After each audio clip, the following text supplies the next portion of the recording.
오늘 말씀을 같이 나누고자 하는 부분은 창세기 12장 1절부터 3절인데 사실 이거보다 더 중요한 건 제가 지지난주에 다녀온 아마존 선교 보고를 오늘 먼저 하면서 말씀을 나누도록 하겠습니다. 영상이 크게 두 가지인데요. 하나는 첫 주에 제가 도착해서 사역했던 마에우스라는 지역이고요. 그리고 이제 거기는 원주민 그 지역 리더들과 같이 이제 사역을 했고, 그 다음 주에는 나와서 이제 한인 선교사님들과 같이 사역을 했습니다. 그래서 영상이 두 개고요. 일단 보면서 중간중간에 제가 설명이 필요한 부분들 설명을 드리면서 같이 일단 영상을 보고 말씀 나누도록 하겠습니다.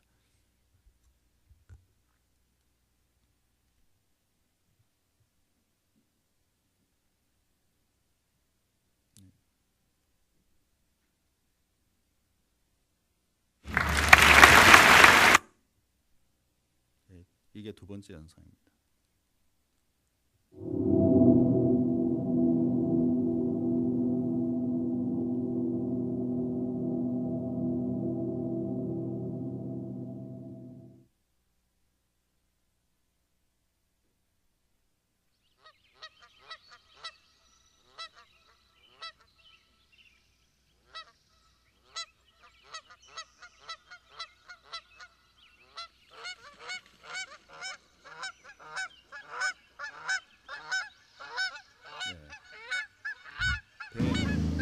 좌석이 없습니다. 저렇게 해먹을 달아가지고 신해야 됩니다.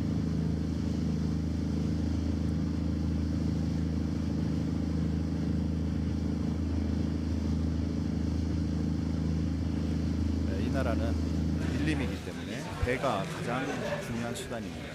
그래서 물을 중심으로 마을들이 형성되어 있어요.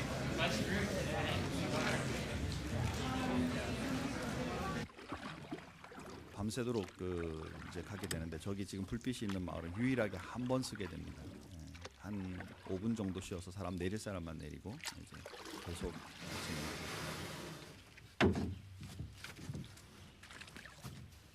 아마존에서 맞이하는 아침.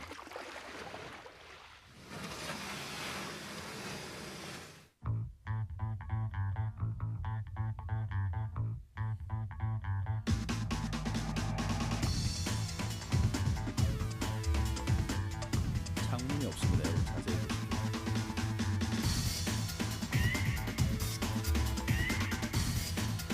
도착하자마자 바로 또 고속으로, 조만한 고속으로 타고 1시간 반 정도 떨어져 있는 강변 마을에 지금 가기 위해서 또 배를 탔습니다. 앞에 보이는 선글라스가 5불짜리입니다.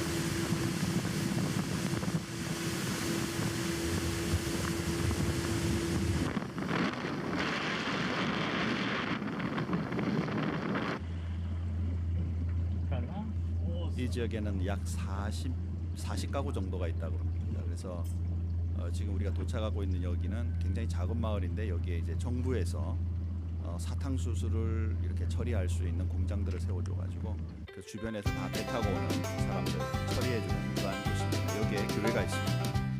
지금 앞에 보이는 게 물통이고요. 이게 교회인데, 오른쪽에 자세히 보시면 조그마한 십자가가 하나 있습니다. 요거 이게 이제 교회 표시입니다.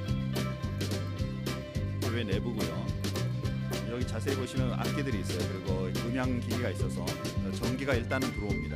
그런데 우리가 갔던 날은 전기가 없어가지고 이 발전기를 돌렸습니다.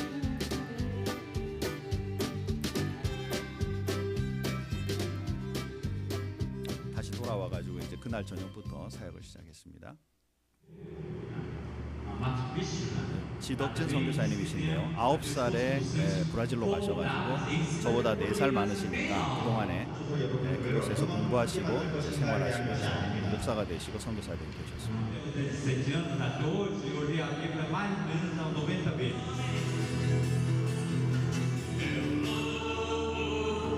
한 40세 되신 목사님이신데, 교회 아까 우리 강변마을에 교회를 개척하신 분이에요. 그리고 마이우스에서 지금 또 사역하고 계시는 분이고요.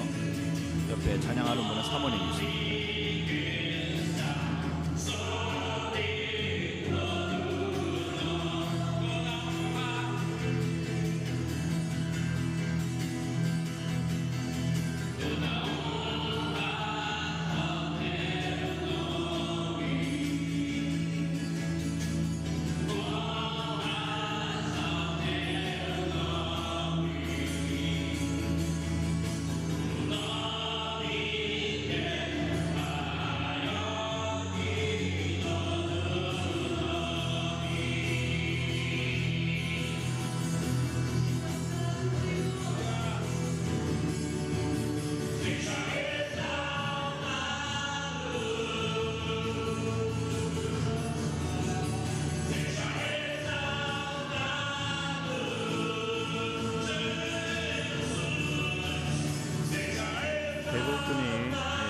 목회자들과 그리고 셀 리더들입니다.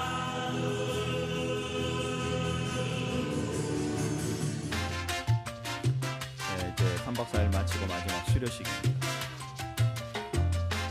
지금 앞에 들고 있는 그 증서가 각 교회들 대표로 지금 받으신 거예요. 그래서 그 사실 한 장 같이 보이지만 뒤에는 여러 장이 있습니다.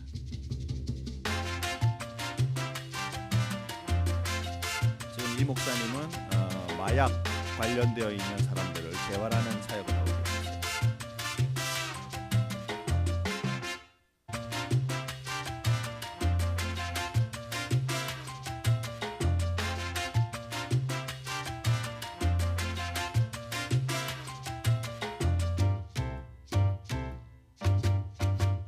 마지막 사역 마치고 이제 배를 타고 돌아옵니다.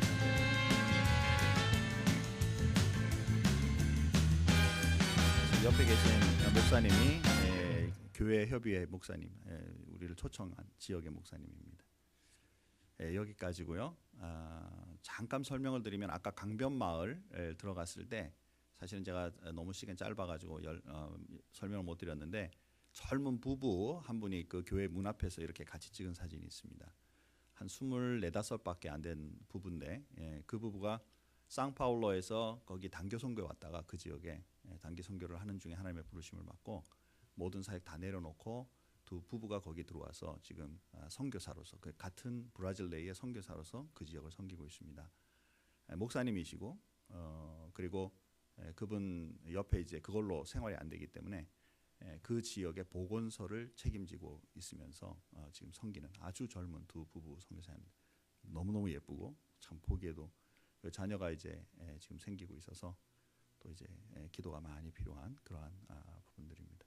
지금 여기 이분이 이제 아까 말씀드린 40세 되시는 청년이라기보다 아무튼 목사님이신데 20대부터 개척해서 그 강변마을 개척한 마을을 다른 선교사님에게 넘겨주고 본인은 다시 마에우스에 나와가지고 그 지역에서 지금 목회를 다시 하고 있습니다. 자녀가 셋이나 있고요. 그리고 얼마나 열정적인지 모릅니다. 이분 이름이 내 이웃 덩, 내 이웃 사람의 똥, 그래서 외웠습니다. 사실 내 이웃 덩이라고 부르시는데 이분이 거의 우리 옆에서 이렇게 돕는데 많은 사역을 해주셨어요. 그래서 참 뭐랄까요, 그 물질적으로는 굉장히 어렵습니다. 그런데 복음의 열정이 얼마나 뜨거운지 모릅니다. 그리고 이 지금 우리가 아까 잠시 본 그 강변 마을들이 주변에 300개나 있습니다. 그러니까 배로 다니면서 복음을 전해야 되고, 그리고 물론 당연히 그 안에서 밀림 지역으로 길이 제대로 나 있지 않는 밀림 지역으로 또 부족들이 있습니다. 그래서 그 부족들이 아직도 발견되지 않은 부족들이 있다 그래요. 최근에 발견되고 있는 그런 부족들도 있고요. 그리고 이제 브라질 정부에서 강변으로는 전기를 다 놔주는 것으로 약속을 했기 때문에 강변 지역 쪽으로는 이제 전기들이 좀 들어가고 있는데 당연히 거기서 조금만 들어서게 되면 없고요. 그 다음에 뭐 전기가 저는 그래서 엄청 풍부한 줄 알았어요. 저녁에 강의를 막 하고 있는데 뭐 불이고 에어컨이고 확 다 꺼지니까 교회에 이제 유일하게 에어컨이 큰 게 하나 있었는데 그게 딱 꺼지니까 땀 뻘뻘 흘리면서 이제 서로 나눔을 가져야 되고요. 다른 그 뭐 건물에는 거의 에어컨이 없고 유일하게 저희 자는 숙소에 방에만 에어컨이 하나 있어서 하루 종일 땀 흘리고 그 속에 가서 딱 앉으니까 야 천국이다, 그런 생각이 들었습니다. 여기에서 이제 마치고 주일날 아침 새벽에 배를 타고 다시 마나우스라는 지역으로 나옵니다. 그때 들어갈 땐 18시간 들어갔는데 이제 내려올 때는 고속 쾌속정을 타고 아침에 이제 저녁에 예배를 드려야 되기 때문에 쾌속정을 타고 4시간 걸려서 중간 마을까지 온 다음에 중간 마을에서는 육로로 그 길이 있어요. 그래서 그 길을 타고 이제 그 택시를 빌려 타고 이제 거기서부터 마나우스라는 까지 들어왔습니다. 그래서 총 8시간. 갈 때도 좀 그렇게 해가지고 왜 18시간을 가냐 이제 그렇게 좀 또 컴플레인을 했죠. 불평을 했더니 배가 아무 때나 있는 게 아닙니다. 고속정은 일주일에 2번밖에 없습니다. 그 중에서 주일이 유일하게 있고 또 대부분의 교회들이 낮에 예배는 잘 안 드려요. 너무 더우니까요. 그래서 대부분 다 주일날 저녁에 예배가 있어서 마침 이제 우리가 다시 보게 되는 영상이 아까 지덕진 목사님께서 현지인들에게 복음을 전해서 세운 교회입니다. 마나우스 동산교회라는 교회고요. 7주년이 되어서 지금 이제 오늘 이번 보는 영상이 그때 그 7주년 예배와 더불어 파티를 하는 그러한 장면의 모습부터 출발해서 선교사님들 같이 사역하는 장면을 또 보도록 하겠습니다. 자, 돌려주시죠.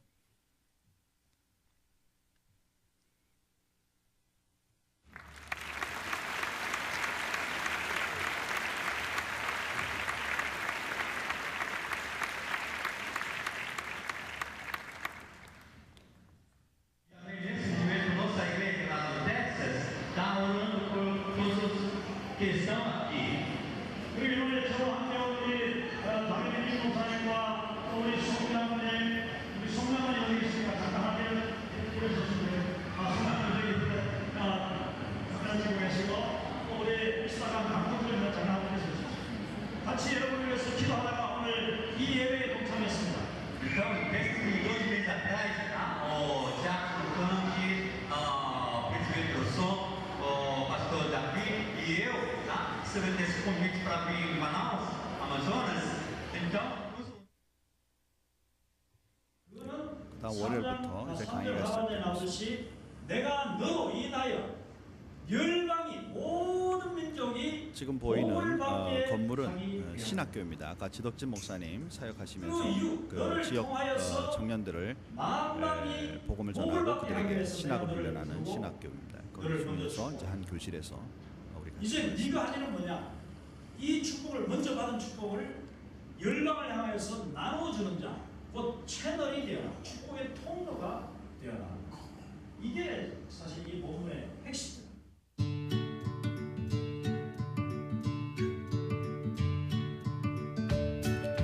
장로님은 평신도 사역자이시면서 또 지금 이렇게 선교지를 함께 동참해서 강의를 하게 됩니다. 선교에 대한 전략들을 몇 가지 강의하면서 현실적인 일들과 같이 연합해서 하게 됩니다.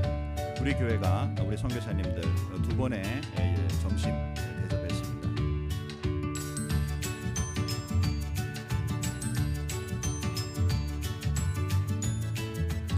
상파울로 계신 목사님께서 올라오셔서 같이 복음을 선교사님들과 우리 같이 참여했던 분들입니다. 자, 지금부터는 이제 정글을 보시겠습니다. 유일하게 하루 쉴 수 있었는데요. 오기 전날 그래서 그날 밤으로 바로 비행기 타고 왔기 때문에 하루 종일 바로 강변 옆에 있는 지금 물류센터 같은 곳입니다. 자, 호박이고요. 거기 이제 하얀 게 지금 얼음입니다. 이거를 서로 또 배에 가져가서 이렇게 서로 팔고요. 여기가 한쪽 강은 까만색 강이고 오른쪽 강은 빨간색 강입니다. 그래서 이 강이 합쳐지는 곳이 이 마나우스가 여기 두 강이 합쳐지게 됩니다. 이렇게 이제 장관을 이루죠. 그냥 이 자연 속에 여기 뭐 동물원도 아닙니다. 그냥 자연 속이에요. 그 중에 이제 이렇게 원숭이가 이제 이렇게 배를 타고 들어가는데 이런 악어입니다. 멋있죠? 나무 뿌리 쪽인데 이게 좀 뿌리가 아니고 줄기입니다. 줄기 위로 올라가는데 어업으로 생활하고 이게 피라냐입니다. 고기를 잡아먹는다는. 딴 건 몰라도 이건 반드시 낚시를 좀 해봐야 되겠다 그래서 했습니다. 특히 빨간색 배 쪽이 지금 빨간색 저기가 위험하다 그래요. 피라냐 중에도 여러 종류가 있는데 저 빨간색은 좀 잠깐 뒤로 좀 돌려주시겠어요? 혹시 지나가 버렸습니다. 끝에 그 맨 마지막 장면만 잠깐만 보여주시면. 이거 어렵군요. 예, 그냥 넘어가죠. 맨 마지막 장면이 뭐였냐면 나무를 자세히 보시면 나무가 이렇게 한참 저보다 머리 한 3-4 높이 더 높은 곳에 마킹이 이렇게 쭉 돼 있습니다. 그게 뭐냐면 강물이 쭉 불어올라서 그만큼까지 높이 차게 되는 것이죠. 그래서 이 강물이 엄청 많이 내려올 때는 이제 그런 것들이 나무에 다 걸려 있다가 그다음에 쭉 빠져 내려오게 되면 지금은 굉장히 많이 빠져 있는 건기입니다. 이제 다시 11월인가부터 12월부터 시작해서 다시 우기가 오면 이제 이 강물이 불어나게 되죠. 그래서 집들도 전부 물 위에 있는 집들은 대부분 다 이렇게 왔다 갔다 할 수 있도록 다 돼 있고요. 그리고 그렇게 이제 흘러다니던 것들이 나무에 다 걸치게 되니까 정글 이렇게 왜 들어가면 뭔가 쭉쭉 늘어진 거 있잖아요. 그런 것들이 뭐 기본적으로 그냥 쭉 깔려 있게 됩니다. 자, 이제 불 켜주시고 우리 말씀을 나누죠. 사랑하는 성도 여러분, 우리 저도 이번에 브라질 처음 갔습니다. 그리고 브라질에 가서 갈 때부터 이제 원주민 그러니까 좀 겁이 나더라고요. 아마존 그러면 왜 이렇게 카니발 이렇게 생각이 나고 사람도 먹는다더라 뭐 이렇게. 근데 사실 가서 보니까 지금 강변 그 도시들마다 교회들이 굉장히 많이 활성화되고 있고요. 그리고 캐톨릭하고 지금 이제 기본적인 그들의 그 교회들은 캐톨릭 교회니까 캐톨릭하고 개신교 사이에 마찰이 있을 줄 알았는데 그러지 않고요. 오히려 개신교들이 훨씬 더 그 복음을 전하는데 열정이 있고 또 서로 이제 이 교회들이 협력해서 교파 초월해가지고 협력해서 지금 이번에 저희를 초청한 거기도 그 교파를 초월해서 교회 협의해서 이제 요청을 해서 가게 된 것인데 가서 사역을 하면서 느낀 것은 엄청나게 빠른 속도로 복음이 전해지고 있다라는 것. 중국 다음인 것 같아요. 중국도 제가 2, 3년 전에 이제 다녀올 때도 그 속에 굉장히 복음의 역사가 빠른데 지금 브라질이 엄청나게 빠른 속도로 복음이 전해지고 있고 아쉬운 건 이제 이 물길을 따라서 지금 복음을 전해지고 있는데 물길에 있는 마을조차도 아직 복음이 제대로 안 전해진 마을이 많고 그다음에 그 물길에서 또 안으로 이제 걸어 들어가는 정글 거기는 길 자체가 아직도 없기 때문에 거기에 이제 그 마을에서 기지가 되어서 거기서 이제 그 지역 사람들이 들어가거나 또 선교사님들 중에서 두세 군데 더 깊은 곳으로 들어가서 복음을 전하는 선교사님들이 같이 있고요. 제가 한인 선교사님들과 같이 사역하는데 몇 분의 선교사님들이 실제로 그 사역을 하고 있더라고요. 그분들 하시는 말씀이 정말 성령님의 역사를 현장에서 그냥 체험을 한다 이렇게 표현해요. 분명히 보드를 타고 올라가고 있는데 보드에서 앵꼭 우리가 말하는 이 기름이 없음이 나와 있는데도요. 보드는 계속 되더라는 거죠. 그래서 이상하다 이게 말도 안 된다라고 생각하는데 뭐 자기는 쓰면 지금 이제 방법이 없으니까 뭐 하나님 앞에 기도하면서 아무튼 주님 도착할 수 있게 도와주십시오. 그런데 실제로 딱 가서 딱 더하게 닿는 순간에 부르륵 다 꺼지고 완전히 엠프티 돼버린 그런 일들을 경험하면서 자기가 생각하기에 엘리야의 그 떡반죽 그릇의 기름과 그 밀가루 같은 그런 체험이 삶 속에 실제적으로 여러 사건들이 일어나고 있습니다. 말할 만큼 열정들이 있고 실제로 복음이 전해지고 있다라는 것이죠. 사랑하는 성도 여러분, 우리가 가지고 있는 환경이 굉장히 좋고 또 언제나 우리는 복음을 접할 수 있는 축복의 사람들이죠. 실제로 이것이 우리에게는 축복이라고 느껴지지 않을 만큼 그냥 당연히 우리는 하는 거지라고 생각하지만 지금 생각지도 못한 오지들에서는 이 복음을 위해서 투쟁하고 있는 정말 그 복음을 전하기 위해 환경을 초월해서 일을 하고 있는 분들이 있고 실제로도 그 환경 속에 살고 있는 그분들이 복음을 받으면서 삶의 기쁨과 능력을 회복하는 일들이 지금 일어나고 있는 것 이거 우리가 좀 주의해야 될 필요가 있겠다. 우리가 오늘 읽은 창세기 12장 1절에서 3절의 말씀에 보면 하나님께서 갑작스럽게 아브라함을 부르시죠. 아브라함을 불러서 어디로 가라가 아니라 내가 너에게 가르쳐 줄 땅으로 가라 이렇게 표현을 합니다. 방향을 알지 못하죠. 마치 우리 인생 같아요. 여러분들이 지금 전공하고 있고 그동안에 전공해오고 있고 또 여러분들은 직장 생활을 하고 있고 또 사업을 하고 있고 나름 목표를 세우고 있지만 이게 언제 어떻게 무슨 모습으로 끝날지 모르는 알고 보면 방향이 있는 것 같으나 완벽하지 않은 그런 삶을 살아가는 게 우리의 모습인데 마찬가지로 아브라함에게도 떠나라 대신에 하나님이 말씀하셨기 때문에 아브라함은 이걸 믿고 떠나기 시작하는 것이죠. 그것에 대하여 2절 말씀에 분명히 세 가지의 축복을 얘기합니다. 내가 너로 큰 민족을 이루게 하겠다. 자, 아브라함이 사는 동안에 자기의 민족, 자기의 족속들이 큰 민족을 이룬 걸 보았어요? 못 봤어요? 잘 생각해 보세요. 그죠? 하나님 분명히 그에게 말씀하시기를 네가 큰 민족을 이루겠다 그랬는데 자기 살아생전에 자기의 자녀들로 인한 큰 민족을 보았어요? 못 봤어요? 못 봤죠. 그럼에도 불구하고 하나님의 축복으로 이것을 받아들이고 이 축복이 결국에는 지금 저와 여러분까지 예수를 믿는 모든 우리들이 고백하기를 우리는 아브라함의 자손입니다. 믿음으로. 그렇죠. 인종과 혈통 넘어서서 우리는 믿음의 조상 아브라함입니다라고 고백하는 이 민족의 축복이 이미 아브라함에게 주어진 것을 보게 되죠. 또한 두 번째 축복은 뭐냐면 너에게 복을 주겠다 그랬습니다. 그리고 너는 복의 근원이 된다 그랬습니다. 너에게 복을 비는 자들마다 하나님께서 복을 주실 것이고 너를 저주하는 자마다 하나님께서 그들을 저주하시겠다라고 말했습니다. 자, 그리고 이제 세 번째 축복은 뭐냐면 내 이름을 창대하게 하리라. 자, 본인의 살아생전에는 이것을 경험하기 참 어려웠지만 그러나 하나님께서 주시는 이 축복을 믿고 살았어요. 많은 목사님들이 설교를 여기까지 하죠. 여러분도 순종하여 여러분의 삶 속에 하나님 앞에서 여러분을 통해 큰 민족을 이루고 복의 근원이 되고 여러분의 이름이 창대해지는 축복이 있기를 주님의 이름으로 축원합니다. 아멘 한 사람에게만 있을지어다. 실제로 맞거든요 이 말씀이. 그렇죠? 그리고 여기서 끝내버리면 안 된다라는 거예요. 왜냐하면 그 다음 말씀이 뭐라 그랬냐면 3절 말씀에 이어지면서 하시는 말씀. 이 말씀 속에 보니까 다 같이 다시 한번 읽어볼까요? 크게 한번 읽겠습니다. 너를 축복하는 자에게는 내가 복을 내리고 너를 저주하는 자에게는 내가 저주하리니 땅의 모든 족속이 너로 말미암아 복을 얻을 것이라 하신지라. 여기 보니까 아브라함 너의 족속만 너로 인하여 너의 자손들만 복이 아니라 땅의 모든 족속이 하나님이 주시는 축복의 말씀이지만 그러나 이것이 아브라함으로 통하여 온 세상 하나님을 알지 못하는 이방 민족에게까지도 복음의 역사와 능력이 일어날 것이라는 것을 선포해 주시고 주시는 말씀이라는 것이죠. 우리는 흔히 알다시피 구약의 백성들 유대인들은 이방인들에 대해서는 책임이 없고 본인들이 선민이라고 생각하지만 하나님은 처음부터 너희만 구원하시겠다고 말씀하시지 않았다는 사실이에요.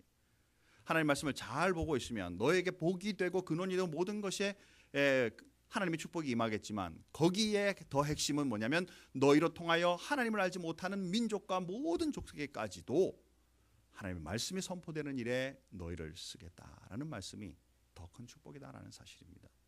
사랑하는 성도 여러분, 이 일이 창세기 22장 12장에는 불렀고요. 그리고 22장에는 하나님께서 네 아들 100세에 낳은 네 아들 이삭을 바쳐라 라고 말씀하죠. 실제로 아무 반항의 말을 하지 않고 실제로 그 행동을 하면서 자기 아들을 바치려는 그 순간에 하나님께서 멈추게 하시고 주신 말씀이에요. 22장 18절 말씀 다 같이 한번 크게 읽겠습니다. 같이 읽습니다. 또 내 씨로 말미암아 천하 만민이 복을 받으리니 이는 내가 나의 말을 준행하였음이니라 하셨다 하니라. 아멘. 아브라함뿐만 아니라 이제 너의 후손들에게도 그들로 인하여 천하 만민이 동일하게 말씀하고 있다는 사실이죠. 자, 사랑하는 성도 여러분, 우리가 예수님을 믿고 하나님을 믿고 복음의 능력으로 사는 것은 우리 삶에 있는 기복적인 요소만 채우는 것이 아니라는 것입니다. 우리 삶 속에 있는 기복적인 요소는 당연히 채워지는 것이고 이것으로 인하여 하나님을 알지 못하는 많은 민족과 세계의 많은 사람들에게 복음을 전하는 것, 즉 하나님의 살아계심을 선포하는 사람으로 사는 것이 더 큰 축복이라고 말씀한다는 사실이에요. 자, 똑같이 이 말씀을 갈라디아서 3장 14절 말씀에 바울은 갈라디아 교인들에게 이 말씀을 합니다. 자, 다 같이 한번 크게 읽어보겠습니다. 다시 읽습니다. 이는 그리스도 예수 안에서 아브라함의 복이 이방인에게 미치게 하고 또 우리로 하여금 믿음으로 말미암아 성령의 약속을 받게 하려 함이라. 아멘. 이제 그 아브라함의 축복이 유대인들은 말하기를 우리 거다라고 우리의 조상이다라고 말을 하고 심지어 모슬렘들도 우리의 조상이 아브라함이다라고 말하지만 바울은 넘어서서 예수 그리스도로 말미암아 하나님을 믿는 모든 사람들은 아브라함의 축복에 이미 들어가 있다라는 사실이죠.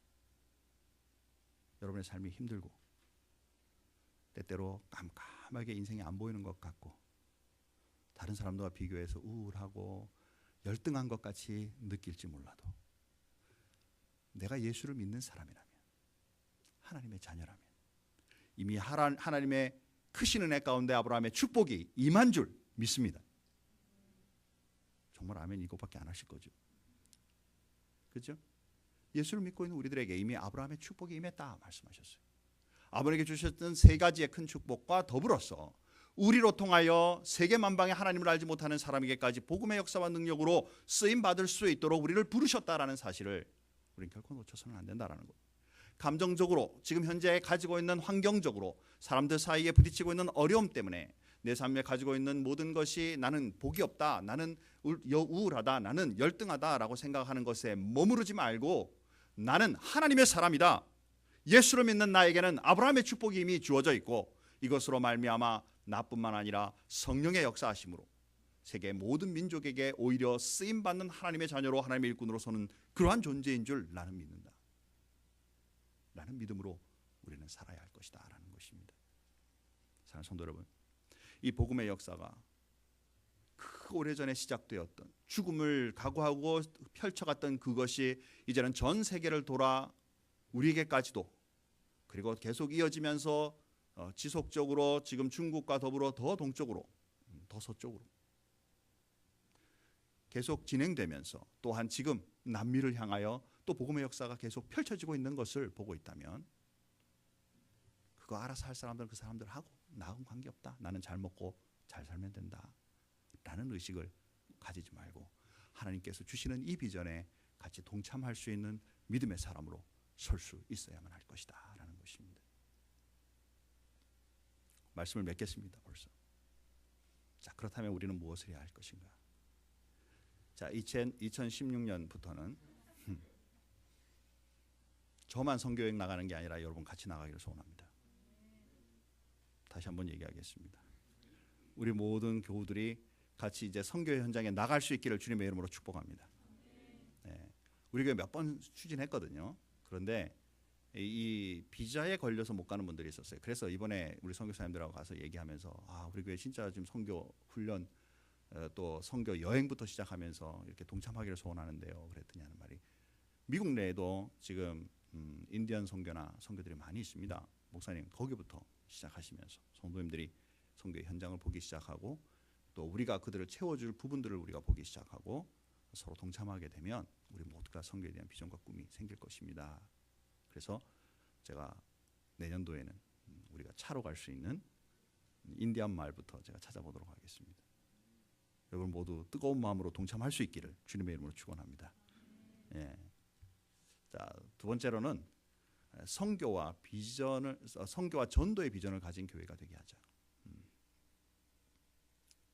나만 잘 먹고 잘 살면 된다라는 의식 이제 버려라. 그죠? 이거는 채워주시는 은혜다. 이걸 소유하고 그걸 쫓아가는 것이 우리의 삶이 아니라 이것은 채워주시는 은혜다. 주신 바 하나님의 축복도가 은혜를 나누어 줄 때 우리는 부유한 자가 된다. 복음의 능력으로 쓰임 받게 된다. 사랑하는 성도 여러분, 우리 큰별교회가 그런 교회가 되기를 소원합니다. 우리 이 지역과 세상을 향하여 우리가 좋은 것 이거 세웠다 우리 숫자 많다 이거보다 더 중요한 것은 오로지 한 영혼을 위하여 복음을 전하고 그들에게 생명의 말씀을 전할 수 있는 우리가 되고 우리 교회가 되기를 소원하는 것이 훨씬 더 건강한 교회다. 마지막으로 우리 이 지역과 세상을 감당하는 교회가 되자. 지금 현재 우리 저 왼쪽에 보시면 GLPC 미션이라고 돼 있어서 보면 지금 몇몇 분들의 선교사님 이름들과 지금 되어 있는데 이분들에게 실제적으로 우리가 좀 더 지원할 수 있고 또 뿐만 아니라 거기에 같이 동참할 수 있고 무엇보다 기도의 이 서포트가 기도의 이 지원이 끊이지 않는 교회로 지속하여 성장할 수 있어서 우리도 같이 주님이 원하시는 복음사역에 참여하는 그런 교회가 될 수 있기를 소원하고 여러분들에게 권면합니다. 이 일에 힘을 쓰는 저와 여러분이 되기를 주님의 이름으로 축원합니다. 우리 다 같이 한번 기도하겠습니다. 하나님 아버지, 약 열흘간에 우리 브라질 다녀오면서 부족한 종이 느끼고 또 그곳에 본 것들 우리 잠시 나누었습니다. 하나님께서 주신 복음의 열정은 2000년을 지나서도 지금도 계속 진행되고 있으며 하나님을 알지 못하는 부족에게까지도 또 이제 길을 넘어서서 물을 지나서라도 복음을 전하는 그 능력이 펼쳐지고 있으며 그들의 생계가 위협받고 어려움 가운데 있어도 오로지 복음을 전하는 일에 힘을 쓰고 있는 많은 주님의 일꾼들을 우리는 만나보게 됩니다. 하나님 그 어려운 가운데서도 세상의 것들을 바라보지 않고 오히려 채워주시는 하나님의 능력을 바라보며 기뻐하며 그걸로 인하여 감격하고 또 믿지 않는 많은 사람들에게 복음을 전하는 모습을 봅니다. 우리는 어느새 세속적이고 세상에 원하는 방식을 따라 세상 풍속을 따라 사는 모습 속에 먹고 사는 것에 더 어떤 것보다 중요한 마음을 두고 있으며 내가 어떤 마음으로 이 세상의 이름이 내 이름이 창대할 것인가에 두고 있는 그러한 우리의 삶이라면 정말 반쪽만을 소유한 그리스도인으로 살아갈 수밖에 없습니다. 하나님 이 모든 것은 주님이 채워주시는 것임을 믿고 주님이 주신 그 복을 이 땅 위에 믿지 않는 많은 사람들에게 하나님을 알지 못하는 사람들에게까지도 전파하고 나눠줄 수 있는 넉넉한 그리스도인, 부유한 그리스도인이 될 수 있도록 우리를 축복해 주옵소서. 하나님 우리 큰빛교회를 주님 도와주시기 원합니다. 우리 교회 건물 없어도 수많은 사람들이 모이지 않아도 한 영혼을 향해 기도하며 저들을 향해 복음의 말씀과 능력으로 서가며 그들에게 본이 되기를 소원하고 우리 자신부터 세워 든든한 그리스도인으로 또한 우리로 통하여 복음의 역사의 통로가 되는 축복의 통로가 되는 주님의 일꾼으로 서기를 소원하는 그런 교회가 될 수 있게 하나님 축복하여 주시고 그 속에 속한 우리 성도들이 되게 도와주시옵소서. 우리 교회로 통하여 사랑이 넉넉하게 펼쳐지게 하시고 하나님의 말씀이 이 땅 끝까지 선포되는 일에 쓰임받는 귀한 교회 되게 도와주옵소서. 감사하며 예수님의 이름으로 기도하옵나이다. 아멘.